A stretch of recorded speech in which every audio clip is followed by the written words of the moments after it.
अहमदनगर जिल्ह्यात पुन्हा एकदा प्राणघातक हल्ला झाल्याची घटना घडली आहे। किरण काळे नामक टोळीकडून पांढरी पोल येथे 2 वाहन चालकांवर हल्ला झालाय। या घटनेत अरबाज शेख गंभीर जखमी झाले, त्यास जिल्हा रुग्णालयात उपचारासाठी दाखल करण्यात आले।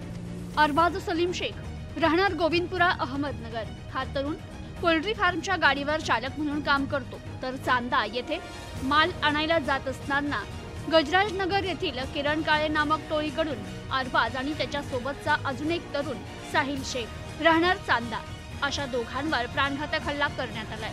या घटनेत तरुण गंभीर जखमी झाला असून अहमदनगर जिल्हा शासकीय रुग्णालयात उपचार सुरू आहे। तर घटनेची माहिती मिळताच मुकुंदनगर भागातील तरुणांनी रुग्णालयात मोठी गर्दी केली। Bureau report, news today 24 Ahmednagar.